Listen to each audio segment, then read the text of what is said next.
신약 요한계시록 3장 20절 말씀부터 22절까지 봅니다. 신약 성경 403페이지입니다. 요한계시록 3장 20절부터 교독합니다. 볼지어다 내가 문 밖에 서서 두드리노니 누구든지 내 음성을 듣고 문을 열리면 내가 그에게로 들어가 그와 더불어 먹고 그는 나와 더불어 먹으리라.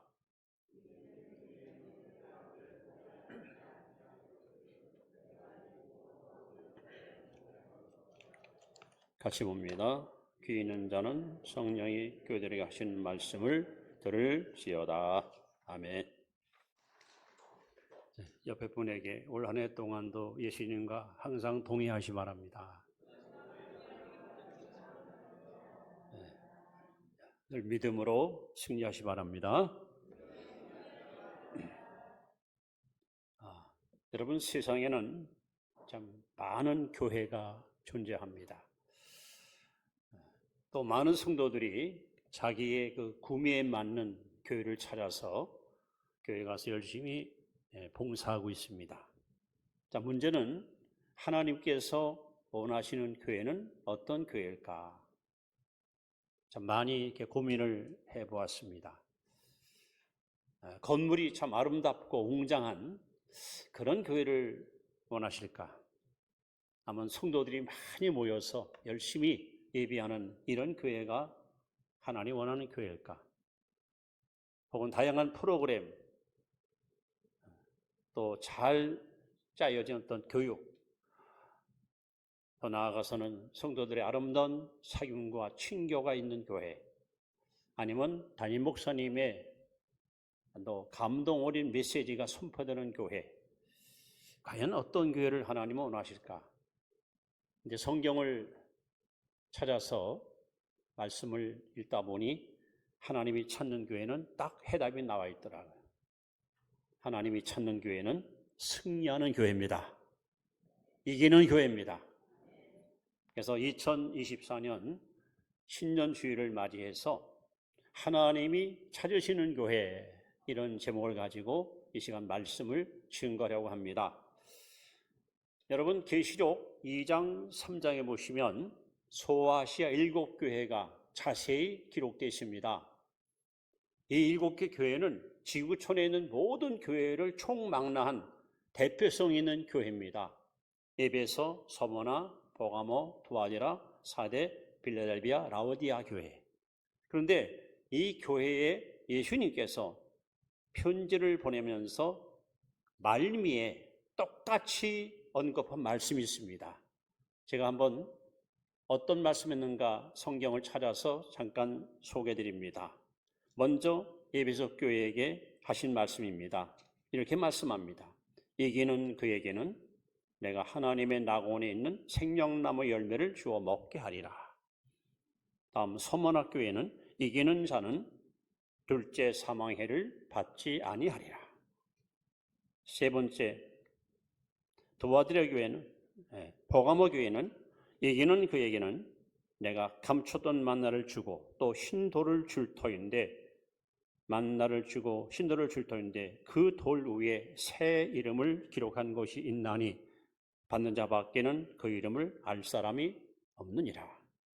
또 두아디라 교회는 이기는 자와 끝까지 내 일을 지키는 그에게 만국을 다스리는 권세를 주리라. 또 사대 교회는 이기는 자는 이와 같이 흰옷을 입을 것이요 내가 그 이름을 생명책에서 결코 지우지 아니하리라. 또 빌라델비아 교회는 이기는 자는 내 하나님 성전의 기둥이 되게 하리니 그가 결코 다시 나가지 아니하리라. 마지막 라오디아 교회는 이기는 그에게는 내가 내 보좌에 함께 앉게 하여 주기를 내가 이기고 아버지 보좌에 함께 앉은 것 같이 하리라. 자, 7개 교회에다가 주님이 말씀하실 때마다 마지막에 뭘 강조합니까? 이기는 자, 이기는 교회. 즉 하나님이 찾으시는 교회는 패배하는 교회가 아닙니다. 승리하는 교회입니다. 여러분, 이 말씀을 들으시면서 올 한 해 동안 영적인 싸움에서 반드시 승리를 쟁취해서 하나님의 영광을 마음껏 드러내는 그런 벅찬 감동의 하나가 되기를 주의 이름으로 축원합니다. 여러분, 구약의 이스라엘 민족을 가리켜서 광야교회라죠. 이스라엘 그 민족을 구약교회라고 그래요. 광야교회 이렇게 표현합니다. 그리고 오늘날 우리가 처한 것은 이제 신약교회입니다. 즉 구약에 등장하는 이스라엘 민족 광야교회는 3대 원수가 있었습니다. 그것은 지금도 여러분 똑같은 원수를 우리는 날마다 만나게 됩니다. 이스라엘 민족의 3대 원수, 첫째 애굽, 두 번째 아말렉, 그리고 세 번째 가나안 7족속입니다.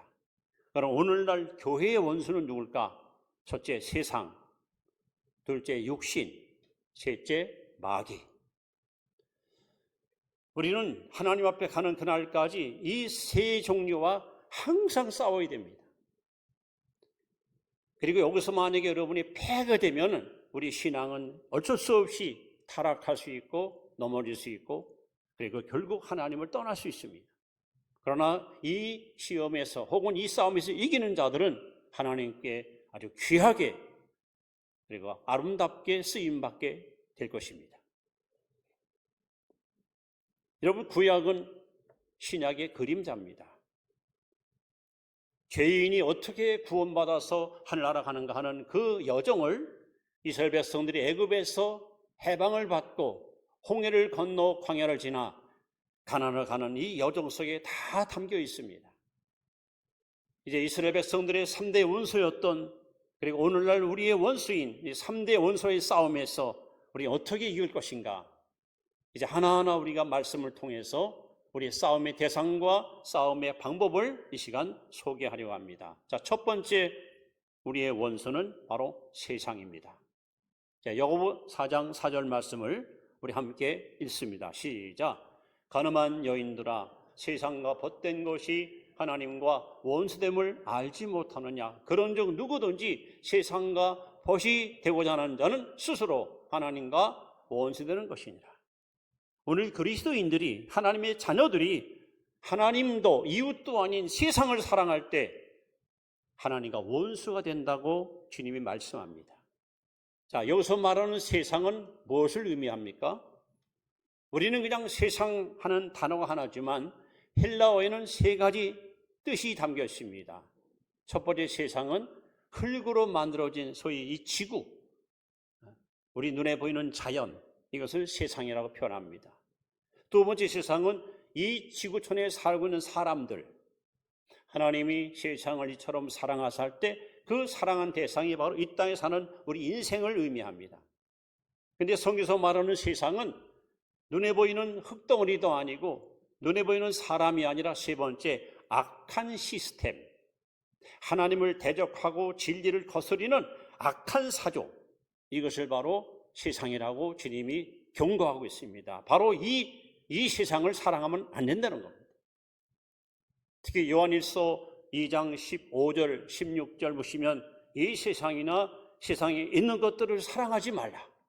누구든지 세상을 사랑하면 아버지의 사랑이 온전히 거하지 못하나니 이는 세상에는 모든 것들이 육신의 정욕과 안목의 정욕과 이상의 사랑이라. 이 세상도 그 정욕도 다 지나가되 오직 하나님의 뜻을 행하는 자는 영원히 거하리라. 여러분, 세상에 우리가 추구하는 모든 삶의 그 어떤 목표를 보면요, 육신의 정욕, 즉 소유욕, 안목의 정욕, 즉 쾌락욕, 이생의 자랑, 즉 과시욕. 사람들은 여기에다가 온 인생을 걸고 살아가요. 할 수만 있으면 많이 움켜쥐려고 해요. 많이 소유하려고 해요. 뭐 물질, 건강, 재물, 뭐 명예, 인기 많이 움켜쥐어요. 거기다가 인생을 걸어요. 또 기회만 되면 그냥 즐기려고 해요. 쾌락에. 그리고 조금만 남들보다 좀 돋보이면 과시하고 싶어, 자랑하고 싶어, 떠벌리고 싶어, 드러내고 싶어요. 이러한 소유욕, 이런 쾌락욕, 이런 과시욕이 이 세상 모든 사람들의 마음을 혼미하게 하고 있고, 사람들은 거기에다가 삶의 목적을 두고 헛된 인생을 추구하고 살아갑니다. 그래서 하나님께서 이런 세상을 살아가는 것은 하나님과 뭐가 된다? 원수가 돼, 원수. 예수님은 요한복음 12장 51절에 31절에 친히 이 세상 임금이 마귀다 하고 말씀했어요. 마치 애굽의 이스라엘 백성들이 430년 동안 뭐 했습니까? 노예 생활했어요. 이 애굽을 통치하는 바로는 바로 사탄을 상징하고, 사탄은 애굽에 살고 있는 이스라엘 민족들을 노예화시켜서 자기 마음대로 그들을 이용하려는 이런 아주 악독한 왕으로 소개됩니다. 그래서 하나님께서 모세를 애굽에 보내서 노예화된 이스라엘 민족들을 해방시킨 사건이 바로 엑소도스, 영광의 탈출 사건이고, 어떻게 그들은 해방을 받습니까? 9가지 재앙을 쏟아붓지만 바로는 항복하지 않았습니다. 마지막 어린 양 피로 이스라엘 백성들은 해방을 받습니다. 오늘 죄인인 우리가 지긋지긋한 죄로부터 어떻게 자유를 얻습니까? 십자가 피 공로밖에 없습니다. 나의 죄를 씻기는 예수의 피밖에 없습니다. 이제 이스라엘 백성들이 어떻게 해서 영원한 자유인이 됩니까? 그들이 홍해 앞에 갈 때까지 애굽 군대는 포기하지 않고 계속 추격합니다. 하나님께서는 바람을 동원하여 바다를 쫙 가르셨고, 백성들이 바다를 다 건넌 후에 뒤쫓아오던 애굽 군대가 따라오다가 다 수몰당하는 엄청난 재앙을 그들은 맛보게 됩니다. 이 홍해 사건을 가리켜 고린도서 10장 1절에 보시면 우리 조상들이 구름 아래 있었고 바다 가운데 있었더니 이것은 그 세례를 했어요. 여러분, 세례받는 것이 뭘 의미합니까? 내가 물속에 잠기는 순간 내가 죽는 겁니다. 세상에 속한 모든 것들을 다 물속에다 잠궈버리고 나는 죽고 예수로 사는 것, 이것이 바로 세례입니다.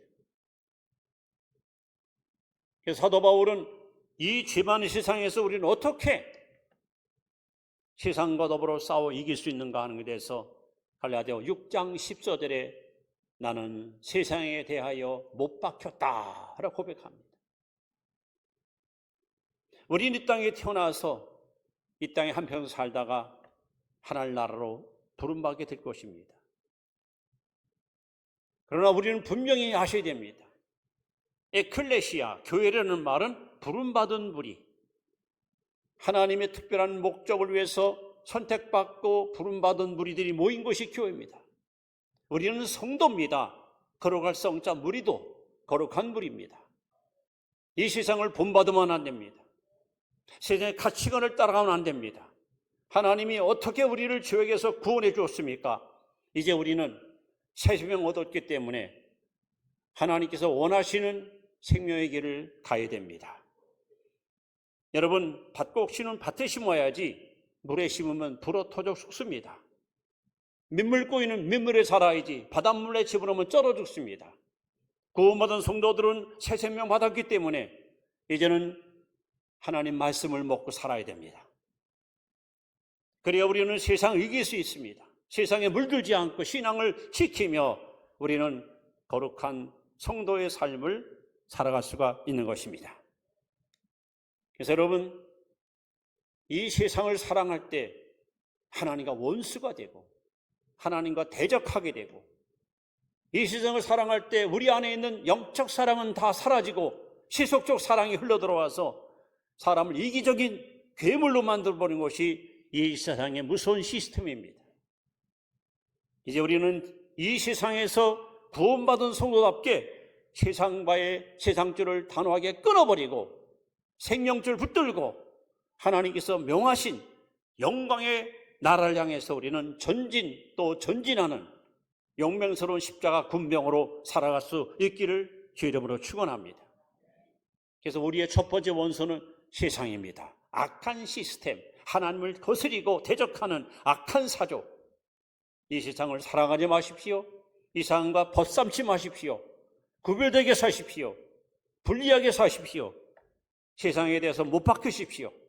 이제는 더 이상 세상에 마음 뺏기지 말고 하나님께 마음을 온전히 쏟아붓고 살아갈 수 있기를 바랍니다.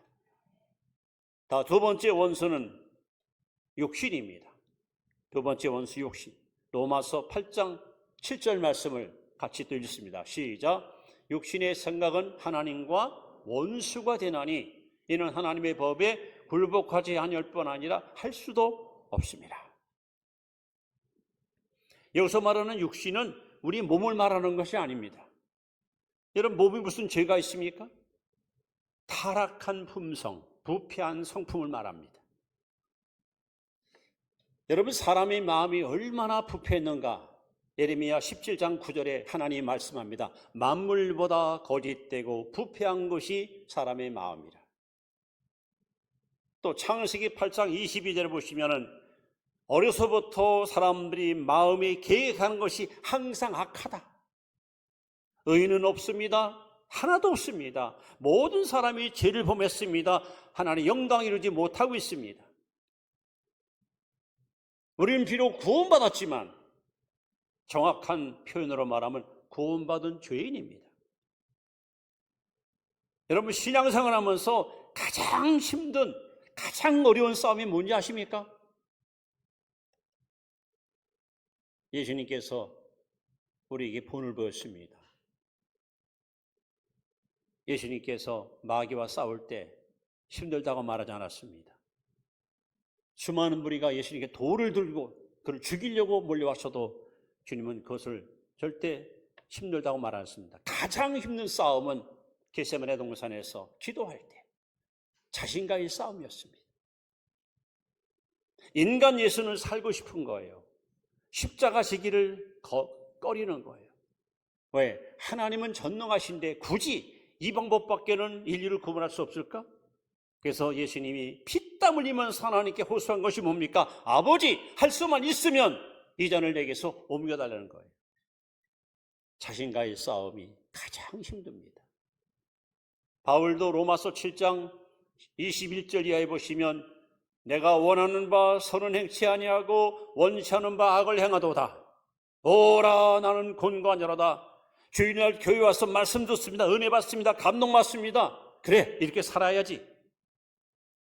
기쁜 마음으로 눈물을 흘리며 돌아갑니다. 근데 하루 이틀 지나고 나서 다시 또 옛 모습으로 돌아갑니다.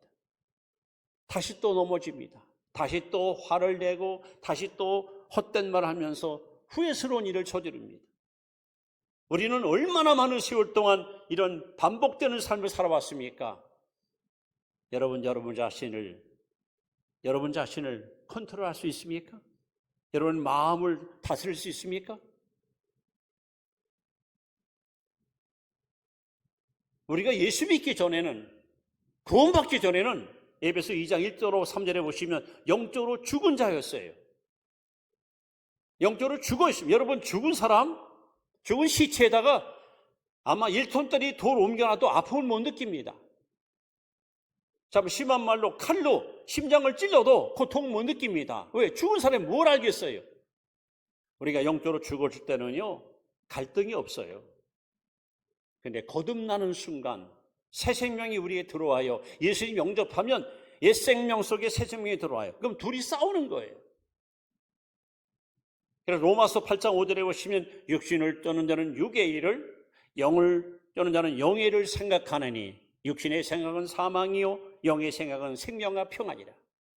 또 갈라디아서 5장 16절에 보시면 너희는 성령을 따라 행하라. 육체의 소욕은 성령을 거스리고 성령의 소욕은 육체를 거스리라니 이들이 서로 대적함으로 너희 원하는 것을 하지 못하게 하느니라. 우리는 우리 속에서 끊임없이 자아와의 싸움, 본능대로 살 것이냐, 하나님 뜻을 따를 것이냐, 육체의 소욕을 쫓을 것이냐, 성령의 음성을 따라 순종할 것이냐, 이 싸움을 끊임없이 합니다.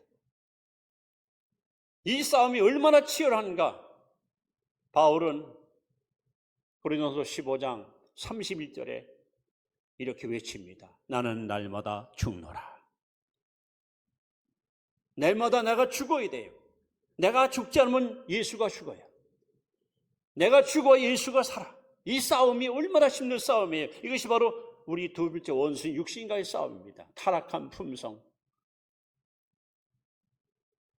우리가 교회 와서 예배드리고 은혜 받습니다.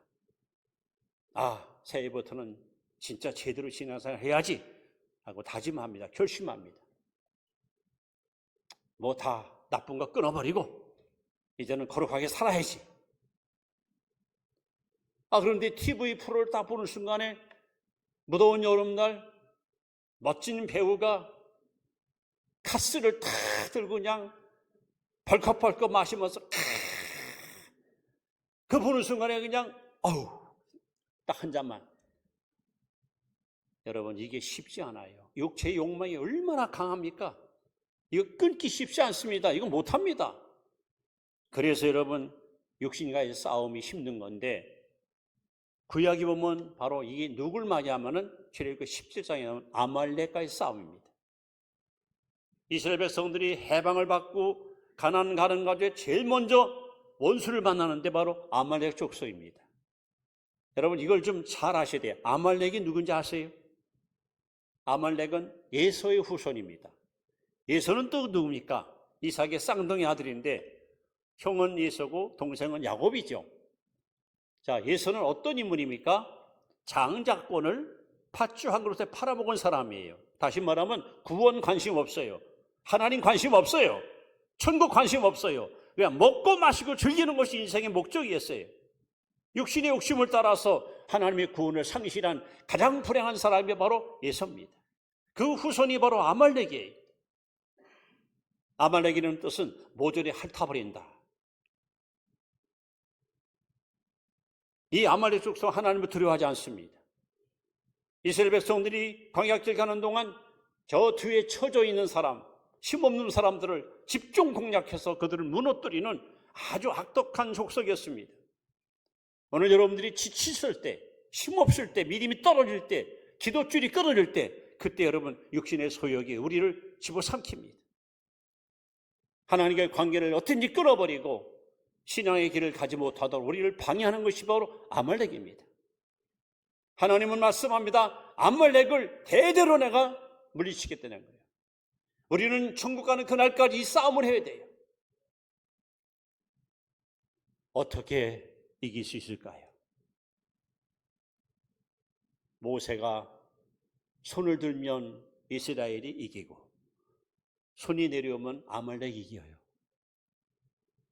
놀라운 사실은 모세가 손 들고 기도할 때 누가 나가 싸웁니까?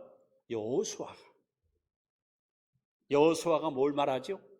예수, 여호수아 똑같은 이름이에요. 대한민국, 한국 똑같은 말이죠. 예수님 요한복음 14장 13절에 말씀합니다. 너희가 무엇이든지 내 이름으로 구하면 내가 시행하리라. 여러분, 결국 육신의 소욕에서 벗어나는 길은 기도밖에 없어요. 지치고 힘없고 피곤해도 기도줄 놓치면 안 돼요. 목숨 걸고 기도줄 붙들고 매달려야 돼요. 모세가 나이 많아서 팔에 힘이 떨어져 축 처지면 고맙게도 아론과 훌이 와서 이 팔을 다 받쳐주잖아요. 그러니까 여러분, 가족이건 친척이건 구역이건 기도의 동지가 있어야 돼요. 내가 지쳐서 낙심할 때 누군가가 기도로 나를 밀어줄 수 있는 사람이 있어요. 기도의 동역자가 있는 것은 신앙생활의 큰 유익이고 얼마나 든든한 버팀목이 되는 거예요. 그래서 성경은 시원합니다. 이 전쟁에서 모세가 손을 들면 이기고 손이 내려오면 져요. 여러분, 힘들고 어려워도 기도의 손을 절대 여러분 내리지 마시고 항상 깨어 근신하게 기도하십시오. 그래서 하나님의 성령의 능력을 우리가 공급받을 때에 육체의 소욕은 사라지고 우리는 성령의 능력을 힘입어서 이 싸움에서 반드시 승리할 줄 믿습니다. 세 번째 싸움은 마귀와의 싸움입니다. 이번에는 베드로전서 5장 8절 말씀입니다. 같이 봅니다. 시작. 근신하라 깨어라 너의 대적 마귀가 우는 사자같이 두루다니며 샘자를 찾나니. 자, 보세요 여러분. 세상도 원수랄죠. 원수. 육신도 원수, 마귀는 우리의 대적자. 이 세 가지가 성도들의 가장 큰 원수예요. 우리는 매일 이거가 싸워야 됩니다. 더군다나 여러분, 마귀라는 놈은 어떤 존재입니까? 계시록 12장에 보시면 예수님께서 십자가에 죽으시고 부활하시고 그리고 승천하십니다. 구약에 보시면, 특히 욥기서, 다니엘서 10장에 보시면은 마귀가요 공중옷을 잡고 하늘과 땅을 마음대로 왕래해요. 자유자재로. 근데 예수님께서 승천하시면서 계시록 12장 12절에 마귀와 그 사자들이 이 지구로 쫓겨납니다. 다시는 하늘에 올라갈 수 없도록 하나님이 쫓아냈습니다. 그런데 문제는 뭐냐? 이 땅에 쫓겨내려온 마귀들이 하나님이 이 땅에 두고 간 예수님의 몸, 뭡니까? 교회. 교회를 갖다가 무너뜨리려고 우는 사자같이 지금도 삼자를 둘 찾고 있습니다. 마귀는 두 가지 무기를 가지고 지금도 끊임없이 우리에게 도전장을 던지는데, 하나는 박해를 통해서 교회를 철저히 무너뜨립니다. 지금도 끊임없이 지구촌에서 교회를 설립하지 못하도록, 교회가 부흥하지 못하도록, 교회로 하여금 성장하지 못하도록 대표적인 것이 북한 교회입니다. 또 한 가지는 분열, 교회의 힘을 철저하게 분산시켜서 그 힘을, 동력을 갖다 끊어버립니다. 그래서 남한교회입니다. 얼마나 교파가 많습니까? 얼마나 이단들이 많습니까? 이게 다 사탄이 배후에서 두 가지 전략을 가지고 교회를 무너뜨리기 위해서 지금도 역사하고 있습니다. 그런데 어떻게 여러분 마귀와 싸워 이깁니까? 어떻게? 아담도 쓰러졌고 다윗도 쓰러졌고 베드로도 쓰러졌고 우리가 어떻게 이깁니까? 근데 예수님께서 우리에게 어떻게 이기는 것을 본을 보였습니다. 광야에서 예수님이 마귀의 시험 당할 때 기록하였으되 하면서 기록된 말씀을 가지고 마귀와 싸워서 승리했습니다. 그래서 성경을 말합니다. 하나님 말씀은 뭡니까? 성령의 검입니다. 공격용 무기입니다. 진리 앞에 원수 마귀는 절대로 승리할 수 없습니다. 여러분, 2024년 동안 하나님 말씀을 가까이 하여 말씀으로 무장하시고 말씀으로 항상 충만한 삶을 살아가십시오. 말씀으로 무장한 자에게는 결코 원수 마귀는 쓰러질 수가 없다는 거예요. 예수님은 또 어떻게 했습니까? 예수님은 사도행전 10장 38절에 하나님 나사렛 예수에게 성령과 능력을 기름 부으심에 저가 돌아다니시며 착한 일을 행하시고 마귀의 느린 자들을 고치셨으니 이는 하나님이 저와 함께 하심이라. 예수님은 하나님께로부터 끊임없이 성령과 능력을 공급받았습니다. 그래서 마태복음 12장 28절에 예수께서 말씀합니다. 내가 하나님의 성령을 힘입어 귀신을 쫓아내라 했어요. 여러분, 성령 충만이 비결입니다. 2024년도 항상 성령 충만하셔서 영적으로 충만한 능력을 여러분 공급받아서 영적 싸움에서 반드시 승리의 삶을 살아갈 수 있기를 축원합니다. 또 한 가지, 마가복음 9장 29절에 예수께서 말씀합니다. 제자들이 묻지요. 선생님, 왜 우리는 귀신을 못 쫓았습니까? 예수님의 답변입니다. 기도 외에는 이와 같은 이유가 나갈 수 없다. 결국 여러분, 말씀 무장, 성령 무장, 기도 무장, 말씀과 기도와 성령으로 충만할 때 우리는 영적 싸움에서 원수 마귀를 단호히 물리치고 승리할 수 있습니다. 올 한 해가 여러분 이렇게 기도와 말씀과 성령으로 무장해서 여호와 니시 승리의 깃발을 항상 흔들고 살아가는 그런 복된 성도들 되시기를 주의 이름으로 축원합니다.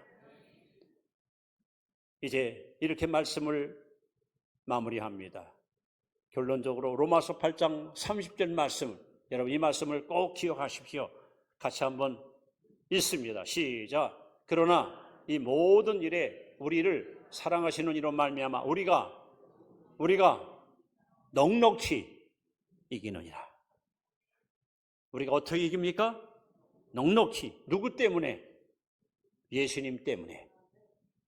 예수님은 누굽니까? 하늘과 땅의 모든 권세를 주님이 갖고 있습니다.